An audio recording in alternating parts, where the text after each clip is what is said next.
And with a heavy heart, I'm afraid it's time to say goodbye to 2 characters in the Yu-Gi-Oh! VRAINS series. Lightning, you've been a fun villain, but you've got to go now, as well as Revolver. The old double KO.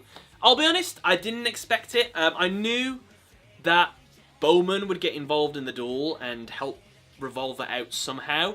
Didn't expect Revolver to lose. A lot of people theorized that it was going to be Revolver and Yusaku versus Bowman and Lightning as probably like the final match, or even Revolver and Yusaku versus Bowman as the final thing, since he's absorbed all the attributes. But no, Lightning is such a sore loser, he would rather see both of them lose than accept defeat to a mere human. And there were some huge revelations in this episode. Personally, I don't know why Lightning would want to gloat about all the things he revealed in this episode, because that's going to make Revolver want to attack him even more, because I'm pretty sure he didn't have Jin hostage when he was telling this speech. I'd have to watch it again, but yeah, he's obviously going to attack you if you keep sort of rubbing this salt in his wound. Yeah, Lightning's like, oh, Revolver, by the way, do you remember how your father, Dr. Kagami, was infected by a virus that made him hospitalized and basically bedridden? And that was Soul Technologies that did that, right? Because obviously he was sort of working against them. It was I, Lightning! I was the one who did that to your father, which I wanted a bit more emotion from that. Like, it was such a big revelation.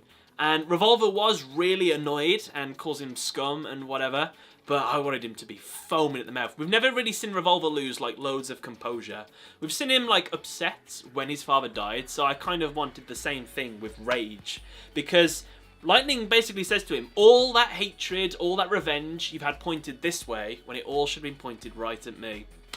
So, yeah, I wanted just a little bit more of Revolver, but it was a big reveal.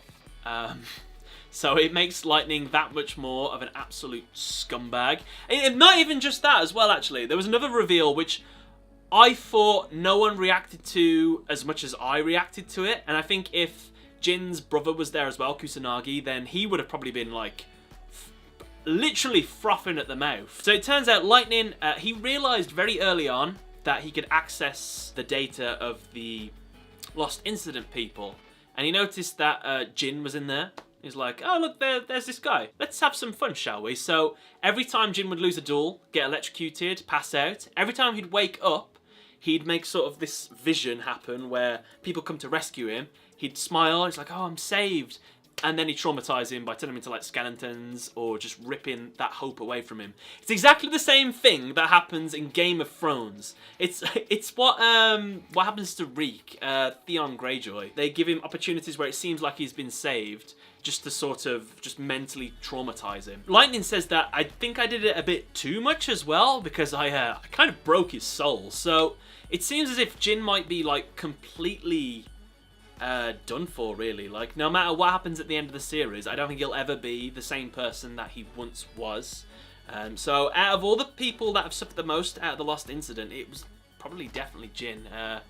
Yeah, it kind of sucks. But this is jumping a little bit towards the end as well. When Revolver draws, and he's about to sort of disintegrate, he tells a speech which I thought was quite nice. He's lying in those bed of flower kind of things. He says, when I was younger, I used to lie in like flowers like this and used to stare up at the sky.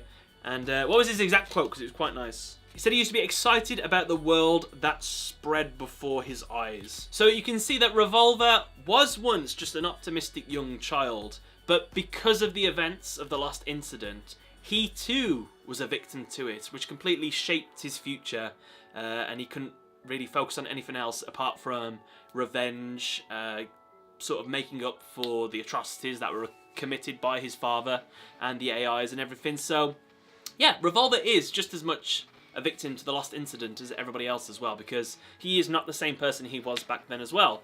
But that is quite a big point in this episode.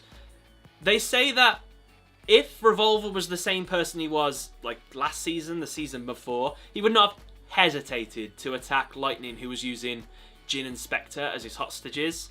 But because he's met all these new people, he's got all these new friends, he's seen the power of friendship, he hesitates and passes his turn.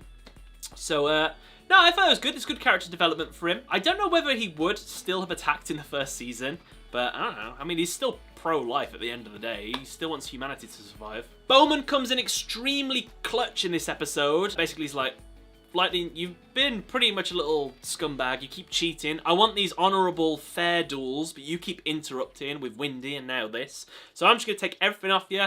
You can have a proper duel now. Could have done that one turn earlier, Bowman. That would have been nice, because then Revolver could have just attacked and won, and we still would have had Revolver, but no worries, we can't have everything. So the episode ends with Revolver disappearing. He puts his faith in Yusaku as well as with Ai, whose name he says for the first time in the series. So Ai's like, oh my god, thank you, man. And then on the other side of the field, we see that Lightning is crawling away.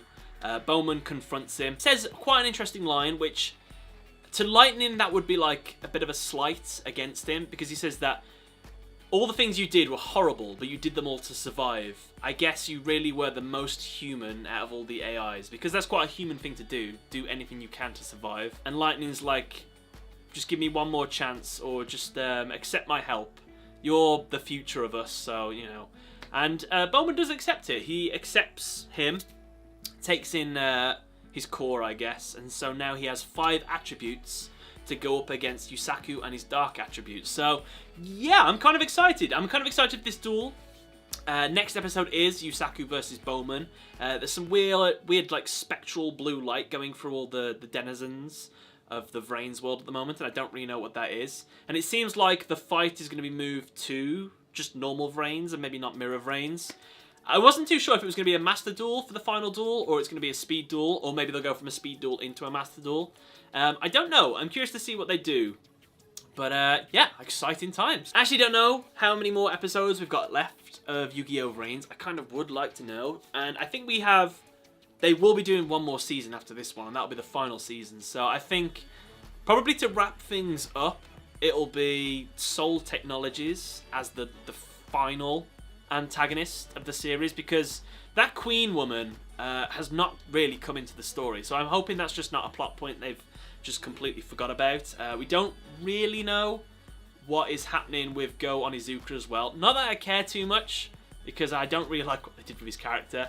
But regardless, whatever. I'd love to know what you guys thought in the comment section below. What did you think of the duel? What did you think of the revelations? What do you think of Lightning? Scummiest AI out of them all, or most human? Let me know in the comment section below, and thanks for watching.